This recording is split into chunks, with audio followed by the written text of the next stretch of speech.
올해 우리 교단 총회 주제가 있습니다. 한번 저를 따라서 하시겠습니다. 용서, 사랑의 시작입니다. 사랑의 시작입니다.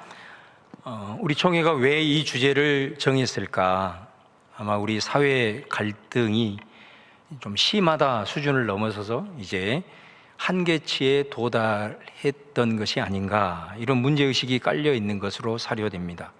가정 안에서도 불화가 늘고 교회 안에서까지 고소 고발이 오가고, 또 정치적으로는 양대 정당이 끝없이 충돌하고, 또 국가 간의 긴장이 커지고 있습니다.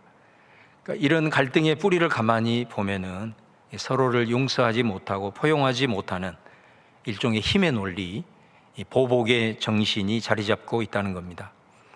그러다면 오늘 이 사회의 갈등을 치유하고 공동체 정신을 회복하는 길은 어디에 있는가?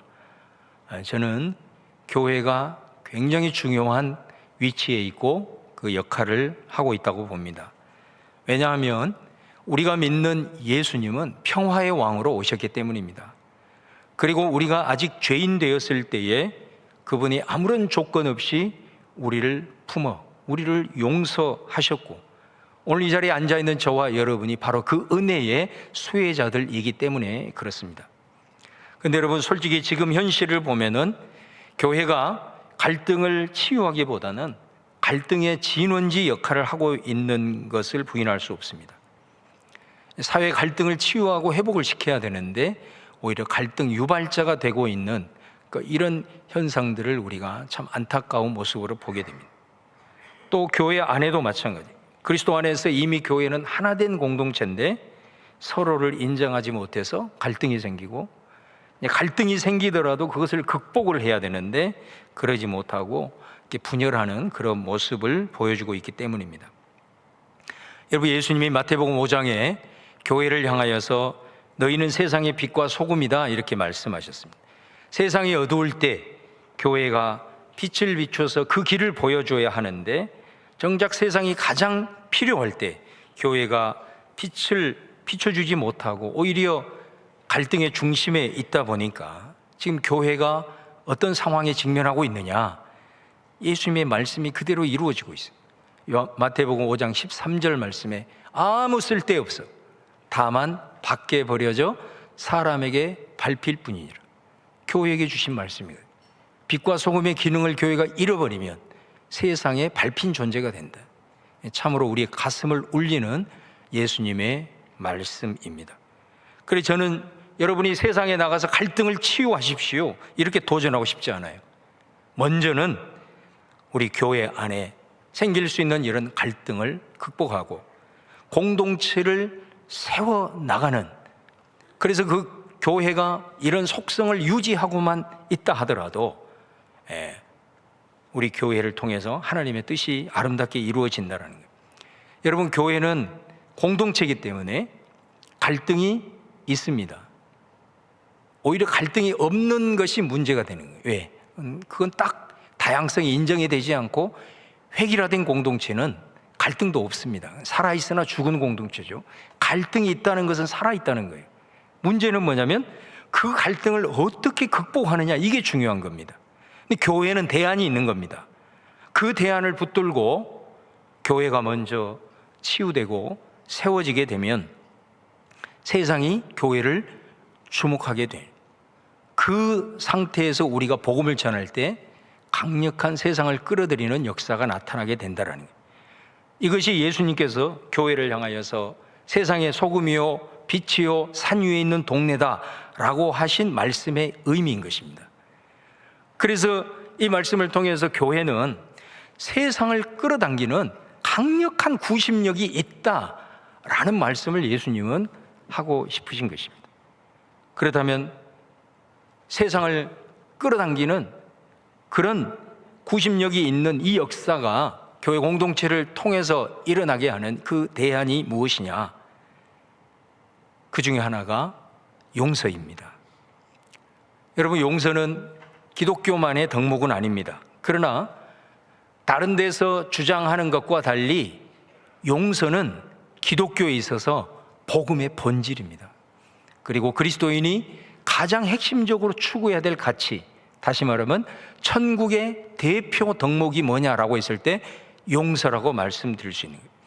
오늘 말씀 에베소 4장 1절에서 3절, 서로 용서하며 교제하는 교회라는 제목. 이거는 우리 올 한 해 표어입니다. 그래서 이 말씀을 통해서 용서가 뭔지, 그리고 교회가 어떻게 하나됨을 지켜가는지를 함께 말씀을 붙들고 함께 결단하는 그 은혜의 시간이 될 수 있기를 주님의 이름으로 축원을 드립니다. 우리가 지난 시간에 나누었듯이 우리가 분명히 해야 할 것은 우리는 이미 성령 안에서 하나가 되었다라는 겁니다. 이 하나됨은 우리가 열심히 노력해서 만들어낸 결과가 아니에요. 우리가 예수님을 믿는 순간 우리는 예수님의 몸에 붙어있는 지체가 되었습니다. 그래서 이 각 지체들이 모여서 서로 유기적으로 연결되어 있는 그 몸이 곧 교회인 것입니다. 그 몸에 붙어있기 때문에 지체들이 따로 놀 수가 없는 겁니다. 나는 발이고 너는 손이니까 너와는 나는 남이야, 이렇게 말할 수가 없다라는 것입니다. 이미 우리는 하나 된 공동체다라는 것이죠. 또 하나, 성령께서 교회의 영으로서 지금도 이 하나됨을 유지하고 계신다. 그러므로 바울이 우리에게 원하는 권면은 하나가 되라 이렇게 말하지 않고 이미 성령 안에 우리가 하나가 되었으니 너희들이 해야 될 역할은 뭐냐면은 하나 되게 하신 것을 힘써 지키는 것이 교회의 사명이다라고 말씀을 하고 있는 거예요. 그래서 예수님의 십자가를 통해서 이미 우리가 하나가 되었으므로 이 하나됨을 힘써 지켜나갈 때에 우리 안에 있는 공동체 안에 성도들 간의 서로의 교제는 단순한 친교가 아니라 강력한 복음 전도의 구심력의 역사를 이루는 과정이 된다는 겁니다. 우리 자신뿐만 아니라 사회와 세상을 변화시키는 능력이 되는 겁니다. 왜냐하면 교회 안에서, 공동체 안에서 우리가 갈등을 맞이할 수 있어요. 그러나 그 갈등을 극복하는 이 복음의 정신을 가지고 갈등을 극복하는 것을 경험하는 거예요. 그게 교회예요. 갈등을 극복하는 것을 경험하는 거예요. 그리고 그 과정을 통해서 우리의 찢기고 상한 마음이 치유되는 경험을 할 때 우리 한 사람 한 사람이 세상에 나가서도 우리 가정 안에서도 갈등을 중재하는 피스메이커가 될 수 있기 때문에 그런 것입니다. 그래서 이 교회의 하나됨이라고 하는 것은 단순한 교회의 내부적인 문제를 넘어서서 세상에 보여줘야 할 대안이 되는 것이다. 자, 그러면 이 하나됨을 지키는 길이 뭐냐? 에베소 4장 2절 말씀에 바울은 세 가지 덕목을 제시했습니다. 모든 겸손과 온유와 오래 참음이다. 여러분, 이것은 우리 인격 속의 내적인 성품이라고 그랬습니다. 근데 여기서 우리에게 중요한 질문을 하나 던질 수 있어요. 내 안에 겸손이 있다. 나는 온유한 사람이다. 나는 오래 참은 사람이다. 라고 했을 때 그걸 어떻게 아냐라는 거예요. 그것을 어디에서 증명하냐라는 거예요. 오늘 바울은 본문을 통해서 이 내적인 덕목이, 공동체를 하나 되게 하는 이 내적인 덕목이 공동체 안에서 드러나는 것이 있는데 그게 뭐냐? 사랑 안에서 서로 용납하는 것이다. 중요한 것은 이 용납이라고 하는 것은 실천적 덕목이다라는 거예요. 그래서 결론적으로 이렇게 말할 수 있어요. 내가 용서하는 이 행동, 용서하는 실천이 내가 겸손하다는 것을 증명한다. 내가 용서하는 이 행동이 내가 온유한 사람이라는 것을 나타낸다. 내가 용서하는 이 실천이 오래 참는, 인내하는 사람이라는 것을 증명한다는 거예요. 여러분, 실제로 이 말씀의 관점을 가지고 한번 잘 보세요. 서로에 대해서 품어주고 용납해주고, 그리고 내가 잘못했을 때 먼저 손을 내밀어 용서를 구하는 사람은 실제로 보면은 굉장히 겸손합니다. 그리고 온유합니다. 그리고 오래 참는 인내 성품을 가지고 있는 사람이에요. 반대로 서로에 대해서 용납하지 아니하고 용서를 구하지 아니하는 사람을 보세요. 그 사람은 굉장히 교만합니다. 그리고 온유하지 않아요. 마음속에 그 증오와 미움의 감정을 가지고 살아갑니다. 그리고 인내하지 않습니다. 급합니다. 불같이 일어나는 거예요. 그러니까 용서하느냐, 용서를 구하느냐, 이것을 통해서 그 사람이 겸손하냐, 그리고 온유하냐, 이 오래 참느냐, 이 성품을 알 수가 있다는 거예요. 그래서 이 바울의 논리는 굉장히 단순하면서도 날카로운 거예요. 서로 용서하지 않고는 교회의 하나됨을 지킬 수 없다, 이겁니다. 그리고 서로 용서하지 않으면 겸손과 온유와 오래 참음을 말할 수 없다라는 것이 오늘 바울을 통해서 하나님께서 우리에게 하신 말씀이라는 거예요. 여러분, 이처럼 용서는 선택이 아니고 필연이다라는 것을 우리에게 말씀하고 있는데, 바울이 이 교회를 하나됨을 지키기 위해서 이 용서의 주제를 말씀한 것이지만, 더 깊이 들어가면 이 용서의 주제는 예수님의 메시지의 핵심이기도 합니다. 여러분, 예수님이 이 땅에 3년 동안 공생의 과정 동안에 전하는 복음의 핵심이 뭐냐? 그게 하나님의 나라예요. 천국이거든요. 예수님은 이 땅에 천국을 가져오셨고, 그분의 말씀과 행동을 통해서 하나님의 나라가 이런 것이다 라는 것을 보여주셨어요. 그리고 우리 모든 사람들이 그 하나님의 나라를 들어갈 수 있도록, 그리고 하나님의 나라를 누릴 수 있도록 마지막 생애에 십자가를 지심으로 그 모든 들어갈 수 있는, 천국을 누릴 수 있는, 들어갈 수 있는 그 막혀있는 담을 예수님이 허신 거예요.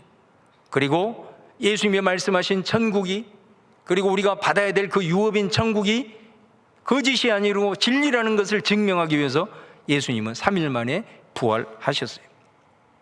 이 예수님이 가져오시고 우리 가운데 제시하신 복음의 핵심인 하나님의 나라가 요약되고 요약된 말씀이 뭐냐? 그게 주기도문이에요.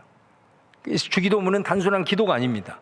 우리가 예배 시간에 낭송한다고 해서 이게 단순히 주문이 아니라 말이에요. 하나님의 나라의 가치가 거기에 다 요약이 되어 있어요.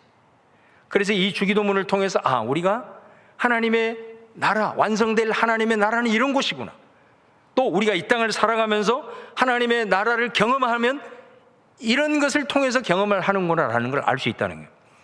우리가 주기도문을 보면 먼저 하나님과의 관계가 설정이 되어 있잖아요. 뭐가 나옵니까? 먼저 하나님의 이름이 나옵니다. 주의 이름이 거룩히 여김을 받으시옵니다. 이 말은 뭔 말이에요? 우리가 이 땅에서 하나님의 나라를 누리려면 하나님의 존재, 그리고 그분의 성품이 뭔지를 알아야 된다는 거예요. 그 다음에 주의 나라가 임하시오며, 하나님의 나라를 말합니다. 이건 뭐예요? 이 땅 가운데 하나님의 나라를 경험하려면 하나님의 주권적 통치를 인정해야 된다는 거예요. 하나님께서 내 삶의, 내 모든 영역의 주인이라는 것을 인정하지 않고는 하나님의 나라 경험하기 힘들다는 거예요. 그 다음에 하나님의 뜻을 말합니다. 그 하나님의 뜻, 하나님이 기뻐하시고 온전하시고 선하신 그 뜻이 무엇인지를 분별을 해야 우리가 하나님의 나라를 경험할 수 있다, 이 말씀을 하는 거예요. 그 다음에 우리가 하나님과의 수직적인 것이 아니라 수평적인 관계에 있어서 주기도는 우리 인간에게 있어서 우리가 삶에서 직면하는 가장 중요한 세 가지를 제시합니다. 여러분, 그게 뭡니까? 첫 번째는 먹고 사는 문제예요. 생존의 문제예요. 이 문제가 해결되지 않고는 하나님의 나라를 경험하기가 힘들어요. 그래서 예수님은 그거를 일용할 양식을 주시옵고, 자, 이 말의 의미를, 이 속에 담겨있는 메시지를 알아야 돼요. 하나님은 일용할 양식, 생존의 문제를 얘기하면서 나로 말하지 않고 우리로 말해요. 그래서 여기에서 나눔의 가치가 나오는 거예요. 자세하게 설명할 수 없지만, 그 다음에 두 번째는 인간이 직면하고 있는 두 번째 중요한 문제가 뭐냐면 관계 문제예요. 사람과의 관계. 이 관계가 묶여지면 하나님의 나라 경험하기 힘들다는 거예요. 관계가 풀어져야 돼요. 그러면서 사람들과의 관계에 대한 덕목들이 성경에 수두룩 하잖아요. 그런데 그 중에서 예수님이 뭘 말해요? 용서를 말해요. 제일 중요한 것. 관계에 있어서 예수님이 말씀한 핵심이 뭐냐? 용서란 말이에요. 그 다음에 세 번째가 우리가 인생을 살아가면서 직면하는 매우 중요한 것, 이건 세상 사람들이 100번 죽었다 깨어나도 몰라. 그리스도인만 알아요. 이 비밀을 우리는 갖고 있어요. 그게 뭐냐? 영적 전쟁이에요. 우리들의 삶에 눈에 보이지 않지만 얼마나 마귀가 우리들의 삶을 방해하고 우리들을 미혹하는지 몰라요. 그 마귀와의 관계 속에서 우리가 영적 전쟁에서 승리를 해야 되는 것을 말해요. 이것을 악한 자에게서 시험에 들게 하지 마시옵고라는 말씀으로 말씀하세요. 그래서 여러분, 우리가 하나님의 나라를 누리려면 하나님과의 관계와 이 땅에서 생존의 문제, 관계의 문제, 영적 전쟁의 문제에 대한 인식이 바로 서야 하나님의 나라가 보이고 하나님의 나라를 누리는 거예요. 근데 예수님이 사람들과의 관계 두 번째를 얘기할 때 그 핵심으로 제시한 게 뭐냐? 용서라는 거예요. 마태복음 6장 12절에 우리가 우리에게 죄 지은 자를 사하여 준 것 같이 우리의 죄를 사하여 주시옵고, 이 말씀 속을 뒤집어 보면 우리는 이미 하나님으로부터 죄 용서를 받았다는 거예요. 그래서 우리는 용서의 빚진 자예요. 그래서 여기에서 이 죄라는 말이 헬라 원문에 보면 빚이라는 말이에요. 우리말로는 죄로 번역이 됐지만 이게 빚이에요. 그러니까 우리는 빚진 자라는 거예요. 뭐에 빚진 자라는 거예요? 우리가 아직 죄인 되었을 때 예수님은 우리의 죄를 묻지 아니하시고 죄의 형벌을 주지 아니하시고 십자가를 통해서 우리를 품어버린, 용서를 미리 하셔버린 거예요. 그래서 우리는 은혜로 용서의 빚을 안고 살아가는 거예요. 그래서 너희들이 서로 용서하는 것은 대단한 게 아니고 빚을 갚는 것이다. 용서의 빚을 갚는 것이 용서라고 말씀하시는 겁니다. 이 말씀을 가장 대표적으로 보여주는 게 마태복음 18장 1만 달란트 탕감받은 종의 이야기 아니겠습니까? 거기에 보면 한 임금이 나오는데 결산을 하려고 할 때 한 종이 1만 달란트 빚을 졌어요. 1만 달란트는 오늘 시세로 얘기하면 약 8천억에서 1조가 되는 어마어마한 금액이에요. 환산할 수 없는 금액이에요. 근데 이 사람이 정말로 자비를 베풀어 달라고 그때 임금이 그를 불쌍히 여겨서 일시에 탕감을 해주는 거예요. 아무 조건 걸지 아니하고. 전적인 은혜입니다. 이 사람이 꿈이야 생시야. 그리고 거리를 가다가 자기에게 100데나리온 빚진 친구를 만나요. 빚을 내서 돈놀이를 했는지 모르겠지만은 아무튼 이 사람이 그랬어요. 그런데 이 사람이 그 친구의 멱살을 잡고 너 왜 내 빚 안 갚아? 그 100데나리온 해봤자 3개월째 노동자 월급이니까 한 1,000만 원 정도? 1조와는 비교가 안 되잖아요. 그 사람을 감옥에 가둬버린 거예요. 자기 친구를 안 갚은다고. 이 소식이 임금에게 들어가. 임금이 그 종을 다시 소환합니다. 그러면서 뭐라고 얘기하냐? 이 몹쓸 종아, 네가 액을 하기에 나는 그 많은 빚을 탕감해 주지 않았느냐? 그렇다면 내가 너에게 자비를 베푼 것처럼 너도 네 동료에게 자비를 베풀어야 할 것이 아니냐? 그리고 몹시 노하여 그 빚을 다 갚을 때까지 감옥에 가두어버리. 감옥에 갇혀 있으면 어떻게 빚을 갚아요? 평생 감옥에 갇힌다, 그런 말이에요. 이 비유를 말씀하시고 예수님이 결론으로 말씀하신 건 뭐예요? 마태복음 18장 35절. 너희가 각각 마음으로부터 형제를 용서하지 아니하면 나의 하늘 아버지께서도 너희에게 이와 같이 하시리라 말씀해요. 여러분, 여기서 1만 달란트 탕감받은 종이 누굽니까? 바로 저와 여러분인 줄로 믿습니다. 우리가 언제 용서받았습니까? 내가 그 죄값을 다 치르고 형벌을 다 받고 용서를 받은 게 아니에요. 아직 죄인돼 있을 때 예수님의 십자가의 무조건적인 사랑으로 우리는 용서를 받아버린 거예요. 그래서 우리는 그 은혜의 빚, 사랑의 빚을 갚지 못해. 우리가 추운 겨울에도 주일날 나와서 하나님을 찬양하고 예배하는 거예요. 하늘을 두루마리 삼고 바다를 먹물 삼아서 나를 용서해 주시고 사랑해 주신 그 하나님의 사랑을 다 기록할 수 없게 우리는 하나님 앞에 나와서 이렇게 찬양하고 예배하고 그 사랑 고백을 올려드리는 거예요. 근데 예수님이 뭐라고 얘기하냐? 너희가 하나님으로부터 용서받음이 예배의 고백으로만 머무르면 안 된다는 거예요. 사랑과의 관계 속에서 증명해야 한다라고 말씀하는 거예요. 그 증명하는 것이 뭐냐? 형제의 용서입니다. 여러분, 예수님의 말씀에 근거해 볼 때 우리가 만일 형제를 용서하지 않는다면 세 가지 중에 하나라고 해석할 수 있어요. 그 첫 번째는 뭐냐면, 내가 아직 예수님의 십자가 사건으로 내 죄가 탕감받은 사실을 깨닫지 못하는 거예요. 당연하겠잖아요. 이 놀라운 말씀을 통해서 복음의 진리, 하나님의 사랑 이야기를 받지 못한 사람이 어떻게 자기가 이런 용서의 은총을 받았는지를 깨닫겠어요? 깨닫지 못하기 때문에 이 은혜의 수혜자라는 것을 알지 못하면 그것을 아는 사람과는 다르게 용서한다는 것은 결코 쉽지 않을 겁니다. 그러나 적어도 이 자리에 앉아 계신 저와 여러분, 이것과는 거리가 멀어요. 왜? 적어도 오늘 이 시간 이 말씀을 들었으니까. 이 첫 번째 경우에 해당된다라고 하는 우리는 이제 핑계치 못하게 되었어요. 두 번째 경우는 어떤 경우냐? 하나님께 내가 용서를 받았는 것을 말로는 인정하지만 실제로는 내가 거부하고 있는 거예요. 이게 이 사실을 듣고 그것을 믿고 이 자리에 와서 하나님 앞에 예배는 드리고 있지만 내가 형제간에 용서하지 않고 내 마음속에 미움과 증오의 감정이 계속해서 습관적으로 자리 잡고 있다면 여러분은 실제로 하나님이 1만 달란트 탕감해 주신 것을 여러분 스스로가 거부하고 있는 거예요. 그렇다면 우리가 드리는 예배와 회개는 의미가 없을 수도 있어요. 하나님의 용서를 거부한다는 것은 십자가의 은혜를 받아들이지 않는다는 것이니 그 결말은 여러분의 상상에 맡기겠습니다. 여러분이 내가 하나님으로부터 용서받았다는 것을 믿는다면, 그리고 그 은혜를 체험했다면 말이 아니라 고백을 넘어서서 형제를 용서하는 것으로 증명하셔야 됩니다.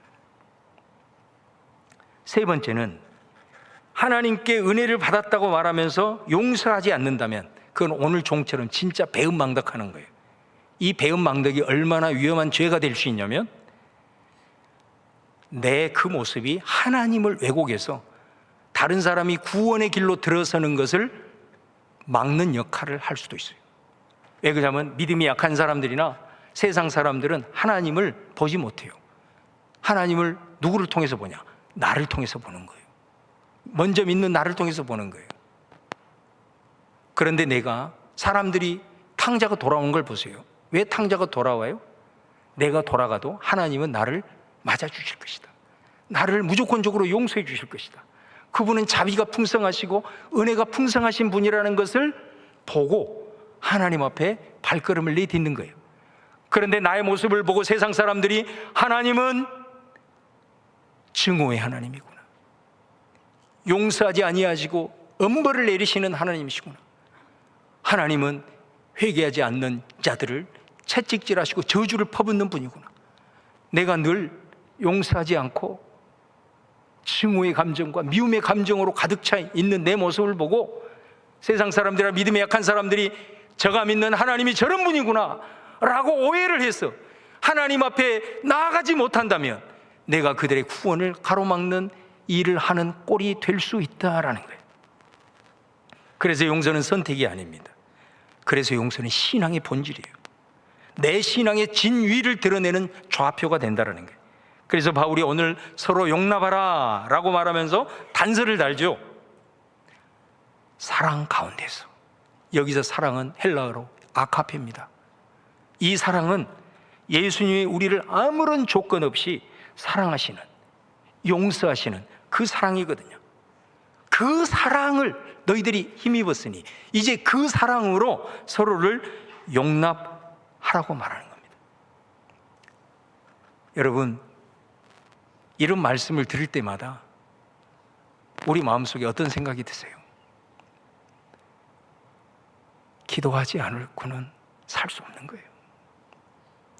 우리 힘으로 이 말씀을 듣고 내 가슴이 뜨거워져도 우리가 용서한다는 것은 쉽지 않은 거예요.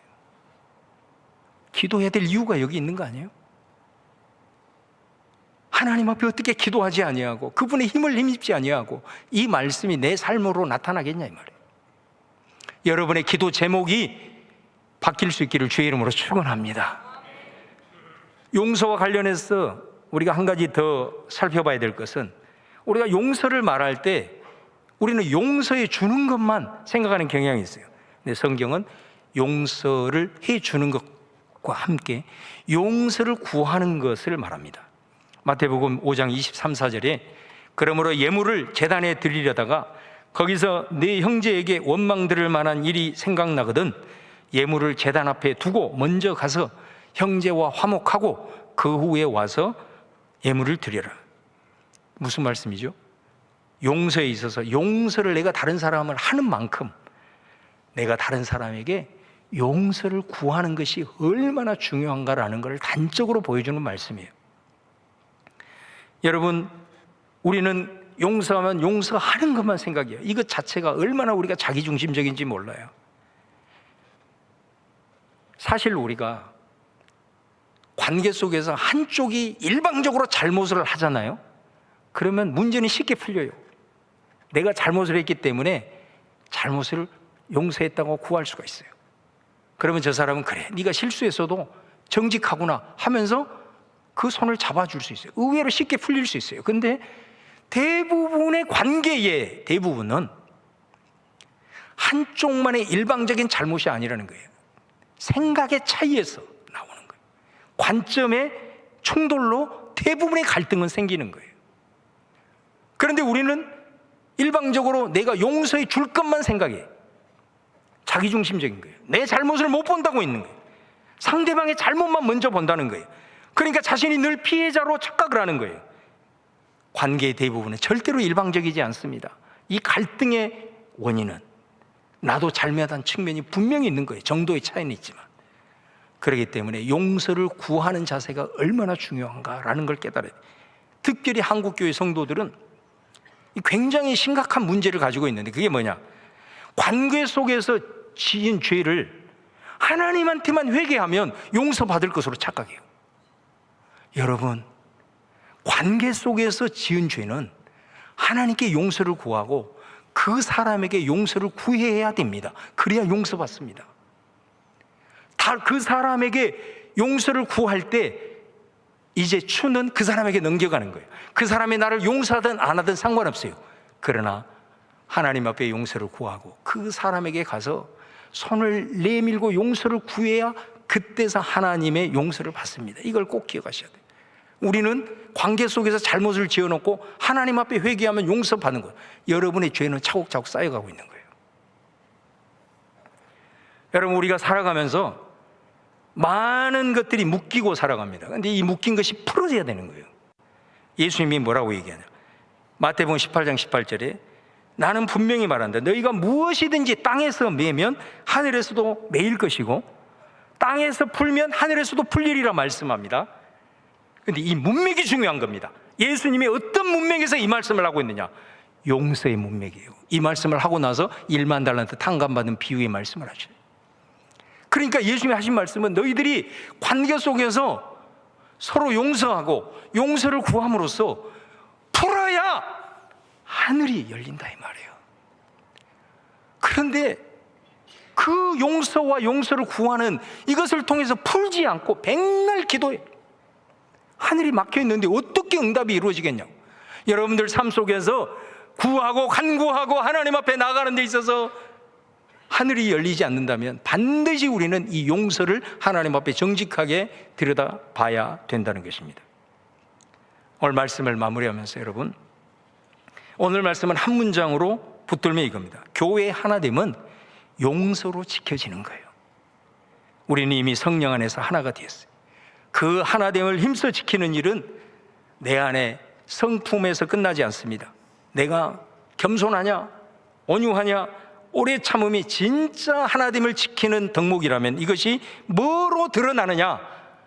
용서를 하고 용서를 구하는 것으로 드러나야 된다는 거예요. 그러므로 여러분, 용서하는 사람이 겸손한 사람이고 용서하는 사람이 온유한 사람이고 용서하는 사람이 오래 참는 사람이에요. 용서를 구하는 사람이 겸손한 사람이고 용서를 구하는 사람이 온유한 사람이고 용서를 구하는 사람이 오래 참는 사람이에요. 이것이 우리의 하나됨을 지켜가는 겁니다. 우리는 하나님께 죄로 인해서 멸망과 저주 아래 있을 때 일방적인 하나님의 무조건적인 은혜로 용서를 받아버린 사람이 용서를 빚진 자예요. 형제를 용서하는 것은 그 빚을 갚는 것이고 내가 하나님께 용서받았다는 것을 증명하는 거예요. 여러분,